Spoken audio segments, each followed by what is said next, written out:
Tic-tac. A defesa de Felipe Martins diz que já sabe quem fez o registro falso que levou à prisão do assessor de Bolsonaro aqui no Brasil. Senhores, o Brasil está pegando fogo e a gente vai acompanhar tudo tintim por tintim, como eu costumo dizer aqui. Nessa edição eu também vou contar para vocês sobre uma matéria muito interessante do David Agape, que fez a terceira edição da Lava Toga 5, pontuando a respeito de documentos fantasmas que deveriam existir, mas não existem no caso de Eduardo Talhaferro. Olha, o barraco de certos ovo que tudo vê está desabando. Enquanto isso, Luiz Inácio tá louco, tá? Que nem um maluco, cego em tiroteio, rodando de um lado para o outro, deixando jornalista falando sozinho, não respondendo quando emparedado a respeito de informações sobre seu filho, se ele está atrapalhando na campanha, se não está atrapalhando, e a tal da sensação de que as coisas estão caras porque a gente está comprando mais. Nem Josias de Souza da UOL tancou as loucuras de Lula. Enquanto isso, o ministro de Lula, o novo, a réplica mal acabada de Haddad, veio a público para dizer que o Lula 4 vai ser todo trabalhado na austeridade, na contenção de despesas. E aí, né, gente? Acredita quem quiser. Nessa edição eu também comento com vocês sobre a última aventura dos meninos bumbum livres. Fica comigo até o fim dessa edição que você não vai se arrepender. Eles têm certeza que nós somos idiotas. Agora é a hora que eu peço a você para caprichar no like, para dizer para a plataforma que sim, pode distribuir o nosso conteúdo, porque ele é de tremenda utilidade pública. Vamos lá? 3, 2, 1. Dedinho no like e bora para as pautas, porque hoje tá fervendo o negócio. Vamos começar falando de assuntos menos sérios, né? Nesse nosso meu Brasil varonil que não nos deixa decepcionar nunca. O Sam Pancher, lá pelo início da noite, fez uma matéria dizendo que a campanha do candidato Renan Santos convocou a imprensa para uma coletiva de última hora a partir de uma delegacia de São Paulo. Diz que o candidato e a coordenadora dele de campanha, que é a Amanda Vitorazzo, que também é vereadora, estavam prometendo soltar uma bomba e tá aqui toda a imprensa em frente à delegacia e tal. Algumas horas depois, acho que umas 2 horas depois, o que aconteceu? A Amanda Vitorazzo foi visitada por alguém de sua igreja, porque ela jura que agora se converteu, agora ela é católica, né? E disse que esse rapaz aí, que é um agente, usou o grupo da igreja para conseguir uma audiência com ela, um horário com ela, e foi lá fazer propostas não muito ortodoxas, ofereceu corrupção, propina, e ela deu voz de prisão pro rapaz. Vou soltar um trechinho do vídeo para vocês. Só que o Wilson não está perguntando se talvez poderia ter talvez um incentivo, alguma coisa. Tem alguns pontos que o áudio some mesmo, por isso que eu também fiquei muito desconfiada. Da polícia, não seja? Você já acharam? Sim. O contrato da polícia, qual foi a porcentagem? Você sabe? Esse eu não sei porque... Mas eu posso perguntar para ele. Mas é pro Wilson, pro CEO, se perguntar. Desse eu não tenho muito conhecimento. Mas eu sei que na Bahia também foi feito. Daí na Mesma, no caso. Vou adiantar o vídeo, que é mais ou menos aqui que ela dá voz de prisão para ele. Peraí. A nível estadual e também, obviamente, a nível municipal. Você tá preso, rapaz. Não perde as suas coisas. Você tá preso. Deve gravado alguma coisa? Você vai falar com a polícia? Só um minutinho. Não, não tem Deixa... Não, só vou comentar uma coisa. Você usou o grupo da igreja. Você usou o grupo da igreja. Você usou o grupo da igreja. Gente, eu sinceramente não acredito em nada que vem dessa turma, tá? E aí, para aumentar ainda mais a minha desconfiança, aproximadamente minutos depois que essa matéria que eu compartilhei trechos com vocês foi ao ar, Renan Santos vem e anuncia que a Amanda Vitorazzo, essa vereadora que supostamente, né, recebeu uma proposta de corrupção e que deu voz de prisão pro rapaz, será a secretária-geral da Presidência da República caso Renan Santos seja eleito. Olha, eu tô meio cansada de quarta série B, mas enfim, o cara com barba branca na cara, se prestando ao papel que ele se presta sempre, é um pouco desesperador, um tanto quanto desesperador.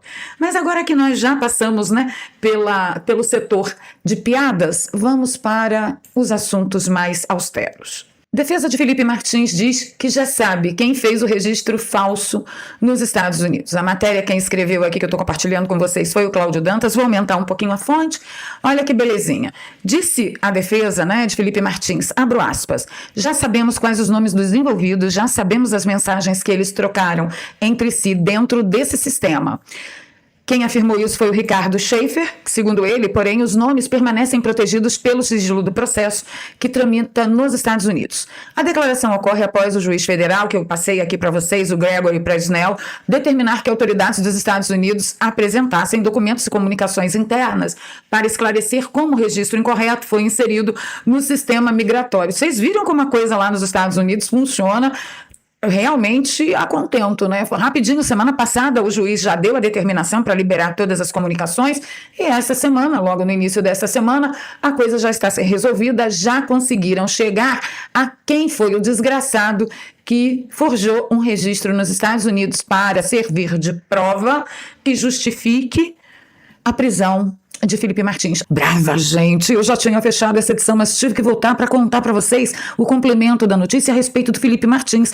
A fraude no registro dele nos Estados Unidos envolveu 4 americanos e 3 brasileiros. Senta que lá vem bomba. A informação consta da documentação tornada pública pelo juiz Gregory Presnell, responsável pelo caso. Diz que o magistrado já está em posse dos nomes de todos os envolvidos, mas ainda os mantém em sigilo para não prejudicar as investigações internas. As referências tornadas públicas integram o conjunto de e-mails e mensagens trocados entre os funcionários de ambos os países. O site do Cláudio Dantas apurou que ao menos 2 dos 3 brasileiros são delegados da Polícia Federal e um deles esteve lotado no National Target Center, o NTC, junto ao CBP e mantinha contato direto com os agentes do ICE.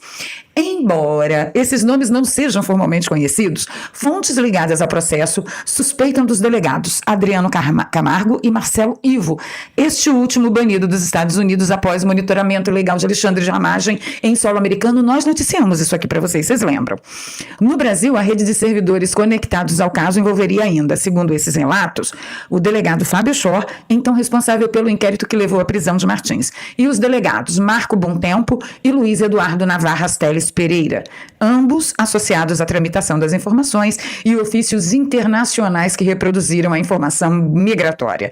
Presnell, que é o juiz lá, já indicou que pretende tornar públicos os nomes nas próximas semanas. Com a confirmação oficial da fraude, a defesa de Felipe Martins pedirá a revisão criminal do caso e a extinção da pena, e eu espero que ele também peça o afastamento definitivo de Alexandre de Moraes deste caso e de todos os outros que estão envolvendo o 8 de janeiro. A pergunta que não quer calar: será que vão pegar só o baixo clero dessa operação? Será que o cara que fez a alteração, que forjou o registro, dará o nome do mandante? Porque se ele forjou um registro, a pergunta que fica é: você tem alguma coisa contra Felipe Martins? Qual era a sua intenção?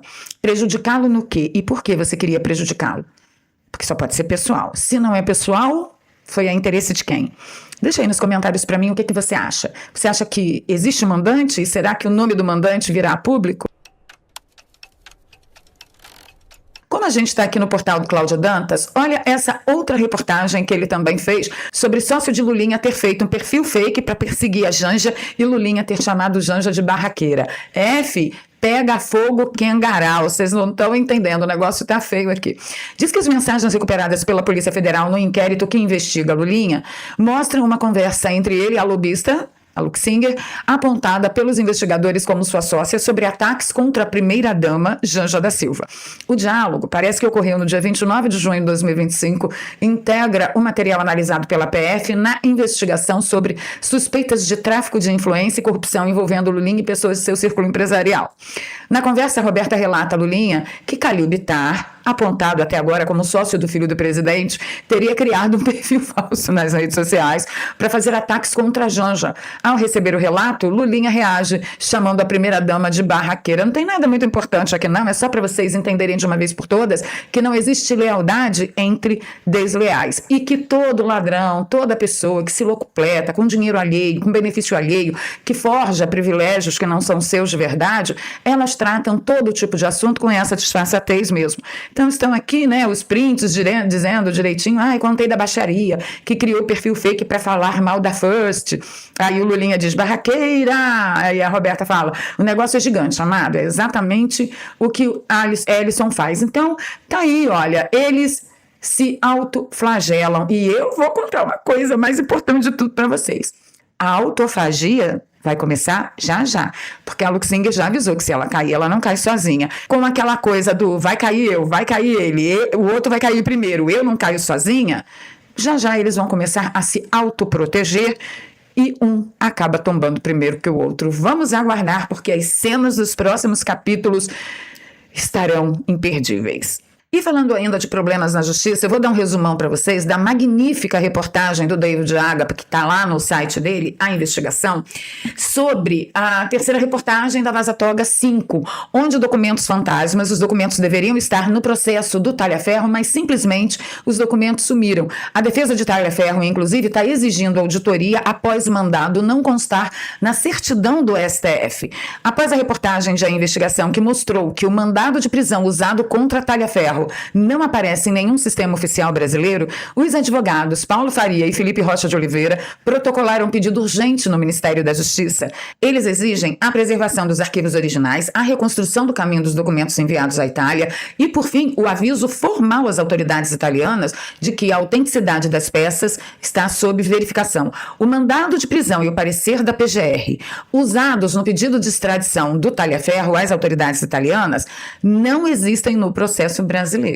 Esses documentos só existem no pacote que foi mandado para a Itália. A reportagem, a investigação do David Agap, inclusive sempre primoroso, diz que a anomalia foi encontrada nos registros oficiais, que virou uma cobrança administrativa com efeitos internacionais. A reportagem é bem longa, eu sugiro que vocês vão lá e leiam, porque você vai ver que virou uma zona generalizada esse país, meu Deus. E por falar em zona generalizada, olha só que gracinha, eu gravei um vídeo resposta lá no X, quando Luiz Inácio, durante um evento, foi questionado pelos jornalistas a respeito da influência de tudo que está acontecendo com o filho dele, se está atrapalhando na campanha. Olha o que ele faz com os jornalistas. Presidente, estão atrapalhando a campanha, suspeitas sobre o seu filho lá?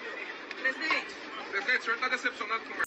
Responder para quê? Quem precisa, em plena campanha à reeleição, quem precisa responder jornalista? Quem não está em campanha para reeleição, mas tomou a mesma atitude, foi o ovo que tudo vê. Olha só. Ministro, por gentileza. O senhor acha que o sigilo de fonte... O senhor não acha que o sigilo de fonte garante liberdade de imprensa, ministro? Obrigada. Como se nada estivesse acontecendo, nem no Brasil, nem na vida dele. Eu queria saber que fim levou as explicações dos 129 milhões, ou vai ficar nisso mesmo, tipo, vocês já sabem que eu já assinei o contrato, não preciso falar mais nada. Tipo, é verdade? E daí? Mais ou menos assim. Enquanto isso, pensando na reeleição, nos votos dos imbecis, Lula vai publicar decreto para bloquear celulares em presídios. Eu não preciso lembrar vocês que essa coisa de bloquear celular em presídio, Lula já foi contra, já disse que era desumano, já disse que era impossível, já disse que não podia impedir comunicação de preso com o lado de fora. Ele já disse um monte de coisa. Agora, como a segurança pública é um valor que está pesando na decisão do eleitor brasileiro, ele decidiu que vai enganar o idiota do eleitor brasileiro um pouquinho mais. Claro que eu estou generalizando aqui, Então, a medida prevê o bloqueio administrativo de linhas de celular identificadas no perímetro da unidade prisional. Vocês já estão cansados de saber dessa pauta, mas diz ele que agora será diferente. Outro da equipe dele que está prometendo que agora será diferente. O cosplay mal acabado do Haddad diz que Lula 4 vai ser mais austero e está tentando acalmar o mercado. Tipo, pode confiar, dessa vez vocês podem confiar. 20 anos se passaram e a gente não fez nada, mas agora a gente vai fazer. Chefe da economia apontou na direção de um arcabouço fiscal mais rígido, insustentável ao longo dos anos. Faria Lima está reticente sobre espaço político para mudanças. É bom estar reticente mesmo, porque ninguém aguenta mais essa palhaçada. Agora, uma coisa que eu queria perguntar aos universitários é o seguinte: Luiz Inácio colocou ex-ministros do STF no time jurídico de sua campanha. É ilegal? Acho que não. Mas, na moral, eu não sabia que podia pegar ex-ministro de TSE para juntar na campanha logo de quem está sendo acusado de um monte de corrupção. E sabe qual é o pior? Eles se submetem a isso. Ex-ministros do TSE, os irmãos Henrique e Fernando Neves, entraram para a equipe jurídica da campanha à reeleição do presidente Lula. E ele pegou logo 2 irmãos, porque aí um não trai o outro, porque são laços de sangue, laços de família. Eles estão meio desesperados. O fato é esse. Por falar em eleição, vamos falar de eleição no Rio de Janeiro. As pesquisas da Quest que saíram ontem mostraram que Flávio no Rio de Janeiro ganha com 31% e Lula fica com 29%. Renan 2%, Caiado 2%, Zema 2% e Augusto Cury com 1%. É a turma do 2,5% sem ser Flávio e Lula, né? Então, Lula está perdendo no Rio de Janeiro e Flávio Bolsonaro está ganhando. Aí, me sai uma outra pesquisa dizendo que para o Senado, Benedita da Silva sai como favorita até enquanto pelo Rio de Janeiro e Carlos Jordi ocupa o segundo lugar. Me expliquem como que um Estado que votaria em Flávio daria vitória a Flávio, não votaria no Jordi, deixaria de votar no Jordi para votar em Benedita da Silva do PT. Vocês entendem esse tipo de conta? Porque eu realmente não entendo. Então vamos acalmar os corações. Pode ser mais uma pataquada dessas pesquisas contratadas. Agora, outro que não está aguentando as pataquadas de Lula é o Josias de Souza sobre a sensação de que está tudo caro. Vamos acompanhar. E hoje, se formos analisar, Fabio, o voto do eleitor que tem dificuldades financeiras, e nós estamos falando de mais de 80 milhões de pessoas que estão negativadas no Serasa, esse eleitor vai ter um peso muito grande na definição do próximo presidente da República. E o Flávio Bolsonaro está apostando nessa estratégia, está atribuindo o agravamento da situação financeira dos brasileiros, esses 80 milhões que estão ali pendurados no Serasa, está atribuindo ao governo Lula essa desdita financeira de mais de 80 milhões de pessoas, e está associando essa dificuldade monetária a complicações do consumidor na hora de escolher o que vai consumir na gôndola. Então estão ressuscitando aquela promessa do Lula de que ia garantir a picanha e a cerveja para todos os brasileiros. Então estão apostando mesmo nessa corrupção e carestia. O nível de renda, ou a renda média, é ascendente, mas há uma sensação de dificuldade agravada por esse cenário de superendividamento dos brasileiros que leva a uma sensação de que se contrapõe a esse cenário de benfazejo do ponto de vista econômico, né? Gente falando aqui, gente, mas vocês não acham que o preço dos alimentos está caro? Até que estão inventando tudo. É importante colocar uma coisa em cada ponto, né, Josias? Acho que só respondendo aí quem está aqui puxando a minha orelha, falando assim, mas vocês ainda não estão acreditando? Exatamente isso que a gente acabou de falar, né? Tem que ir sim para o supermercado. O preço da picanha, o preço da cerveja foi material de campanha do Lula. Então é função não só dos candidatos, mas da imprensa e dos cidadãos ir lá e comparar os preços. E os preços dos alimentos, de fato, sofreram uma inflação muito grande nos anos anteriores, no começo do mandato. Então, sim, Ai, que filha da mãe. Ela ainda tenta jogar a culpa lá para os governos anteriores, se referindo a Bolsonaro e a Temer. Mas o que está acontecendo agora, neste exato momento, com o governo de Luiz Inácio? Vamos lá. Foram diversas empresas no Brasil que pediram recuperação judicial.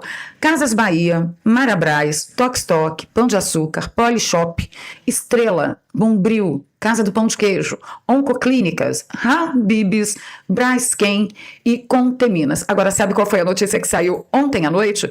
Que a Justiça decretou a falência da Oi Telefonia. Então, assim, a sensação de que está tudo bem não está batendo também nem no povo, nem nessas empresas. Fique sabendo você que como isso atrapalha a propaganda eleitoral de Lula, já mostrei aqui que a Daniela Lima Ozempic Cauda Longa defendeu que Lula está indo ao TSE para proibir esse negócio de consumidor ir no mercado, gravar, provar que as coisas estão caras e colocar na rede social. O fato, brava gente, é que se está ruim para todas essas empresas que eu relatei, se elas decidiram jogar na toalha e não salvar a própria história, apostando no ano que vem no Brasil, imaginem a nossa situação no ano que vem. Esse é o momento mais importante para você parar e reavaliar que tipo de segurança você pode oferecer para sua família só com o salário que você ganha no seu trabalho. Eu tenho instado com vocês incessantemente para que vocês aprendam a ganhar dinheiro pela internet. Por quê? Porque é um mundo de possibilidades que se abre para você ou fazer uma grana extra, trabalhar no tempo extra, trabalhar no fim de semana na internet e levantar aí um dinheiro que pode sim salvar a feira do seu final de semana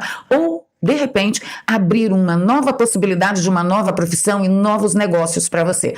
Para você ter uma ideia, você pode ganhar dinheiro sendo um vendedor ou ganhar dinheiro sem vender nada. Você pode ganhar dinheiro sendo um criador de conteúdo, colocando a cara na internet, ser um criador de conteúdo sem colocar a cara na internet ou não ser um criador de conteúdo. Você pode ganhar dinheiro pela internet copiando, colando algo que já está pronto. Já falei aqui para vocês da Amazon, já falei para vocês do X, já falei para vocês do próprio YouTube, que tem vários conteúdos que muita gente sabe quem está por trás daquele perfil no YouTube. Agora tem outros canais que estão lá funcionando e rendendo uma grana e você nem sabe quem é que está ganhando dinheiro com aquele canal. Não é tigrinho, não é bet, não é pesquisa, não é nada ilegal. Tudo dentro da lei. Você vai aprender a ganhar dinheiro e pode aprender a ganhar dinheiro em dólar, sem falar uma palavra em inglês, sem precisar sair do país e o melhor de tudo. Você vai aprender a ganhar em dólar e guardar esses dólares fora do alcance dessa corja que está aí. Você sabe, né? O previdente, ele espera sempre o melhor, mas está preparado para tudo. Então não perde tempo. Vai aqui no link que eu deixo no comentário fixado ou na descrição, ou aponte a câmera do seu celular para esse QR Code aqui, você será direcionado para o WhatsApp do Daniel Alvarenga e lá eu libero 3 aulas para você entender melhor das profissões que estão mudando a vida de quem para nesse exato momento para aprender sobre o que a gente está falando. Lá eu entro em detalhes com vocês, assistam as 3 aulas e se vocês acharem que faz sentido, vocês dão o próximo passo e eu vejo vocês do outro lado. Do contrário, a gente se encontra aqui todos os dias a partir das 7 da manhã. Antes de ir embora, não esqueçam, hoje às 16 horas estou lá na bancada do Didi News, meu amigo maravilhoso, pra gente comentar, né? A zoeira tá pegando fogo, cabaré aqui, meu filho. Ficando por aqui, pedindo seu like, seu compartilhamento, se você gosta do meu trabalho, aqui tem um pix, é doarpravaleria@gmail.com. Na descrição eu também deixo 2 contas bancárias e uma conta no PayPal para você que nos acompanha de fora do Brasil. E agora é a hora do nosso momento de DR. Discutirmos a relação. Bora pros comentários? Beijo no coração. Fui.